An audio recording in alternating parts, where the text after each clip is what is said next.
All right, so today we're going to go over stage 24 vocabulary and derivatives. Now, please make sure you are learning the parts of speech when you learn the vocabulary, just because it's very important and helps you sort out which endings are which if you know that something's a verb versus a noun. All right, so let's begin. So the first noun we have is auctoritas, auctoritatis. It's a first declension feminine noun meaning authority. Next, we have audax, audacus, a type 3 adjective meaning bold or daring.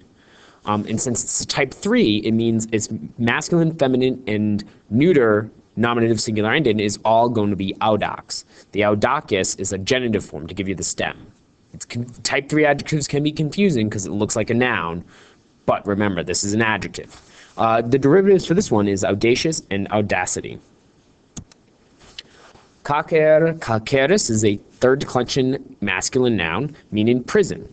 As we get the word incarcerate from cacer. Colloquium, colloquy. It's two words together, cum and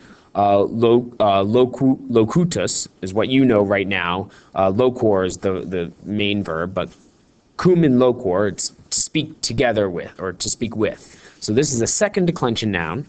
It's neuter, and it means talk or chat, and we get colloquial from it. Comprehendo, comprehendere, comprehendi, comprehensus. It's a third conjugation verb, to arrest.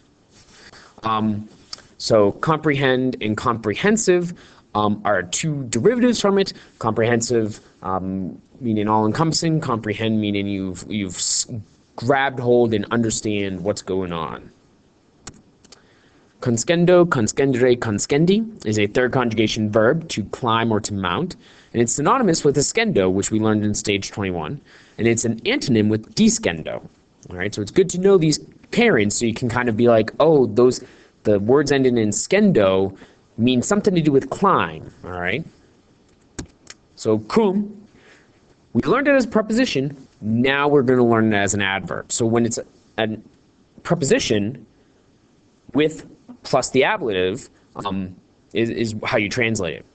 However, we're learning about the subjunctive in this chapter, and so when you see cum plus the subjunctive, it means when. All right, so you got to be careful now. Descendo, descendere, descendi, third conjugation verb, as we talked about, to climb down. So this is an antonym with ascendo and conscendo. Desero, deserere, deserui, desertus. Is a third conjugation verb, to desert. And, well, guess the derivative is desert. Not the sweet stuff you eat, but to abandon someone. Egressus aum is a new perfect active participle. It comes from egredior, egredi, egressus sum, and it means, right now, we only have to know it meaning as having gone out. So, egress. To egress from a building is where we get egressus aum. Egressus is an antonym with it. Eques, equitus. It is a third declension masculine noun meaning horseman. Now notice it's related to equus. You see that EQU connection. We get the word equestrian from it. Someone who is driving the horses. Flumen, fluminous. Is a third declension neuter noun meaning river. It's used with ripa, which we're going to learn later on in this stage, and it's related to fluere, to flow. All right, so you can think fluere and flumen are both things that flow. Humi is on the ground. Now, note, NB means nota bene, so note, you do not need a preposition with this word. It is a special word, humus, humi. And it's all, notice lower down on the screen it says it's feminine, just meaning ground. Humi just means on the ground. There's no preposition needed.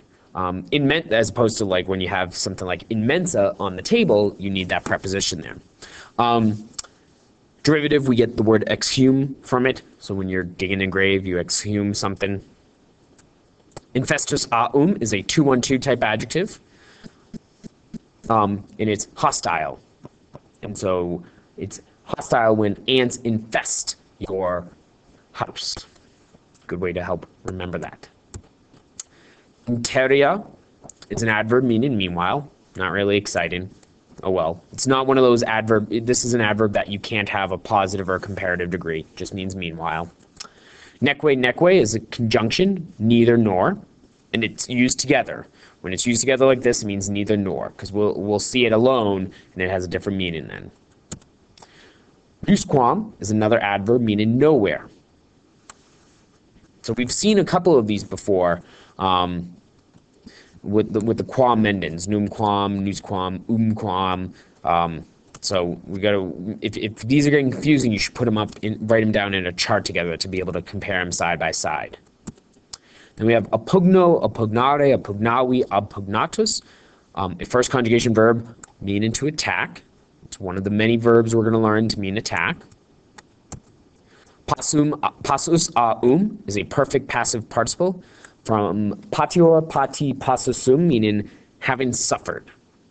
So passive or impassive are two derivatives, meaning you're not really actively suffering. Passion, such as the passion of Jesus, is a noun showing related to suffering. So another perfect active participle. So we have 2 so far in this chapter. We're up to 8 so far overall. Patifaccio, patifacere, patifeci, patifactus. Notice it's faccio, facere, feci, factus is its base plus pate. So it should be easy. Pateo meaning open. It should be easy to kind of remember if you can keep them together. And so it's a combination of pateo and faccio, and it's to open, to make open, or to reveal.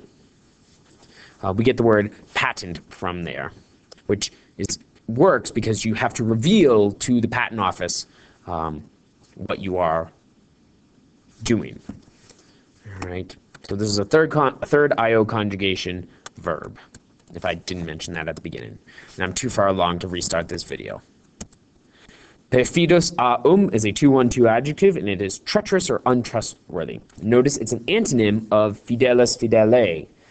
You get that same FID stem in there. And perfidious is our derivative. Pons pontus is a third declension masculine noun meaning bridge. Punt, a boat, flat boat that kind of goes through the marsh areas, is related from it pontoon, which is what we make bridge out of, and pontiff, like the Pontiff Maximus. Our Pope is the pontiff. And that is because in the Roman minds, bridges were a transitional boundary and had to be blessed by a priest, specifically the pontiff. So literally, the pontiff is the bridge maker. And so you deal with that in your derivative worksheet. So there you go, hints on how to do your homework. Ripai is a first declension feminine noun meaning riverbank, related to flumen. We get the adjective riparian from it. Tantum is an adverb meaning only. Transeo, transire, transii is an irregular verb. It's trans plus eo, and it's to cross. So transitive, transient, transition, all those crossing verbs and adjectives and nouns. Triste is a type 3 adjective, meaning sad. Now notice this is one of the ISE types. So tristis is going to be for your masculine and feminines, and triste is going to be for your neuters. All right, and then trist is your stem. Trist is your stem. It's an antonym with litus. Litus meaning happy. Then verum, veri, a second declension neuter noun meaning the truth. Obviously, when we have verum et falsum on a test, it's true and false. Verify is one of the derivatives from it. And that is the end of your vocabulary slideshow. So I hope it didn't go on too long. I hope you took some good notes. And that's all for today. Thanks, guys.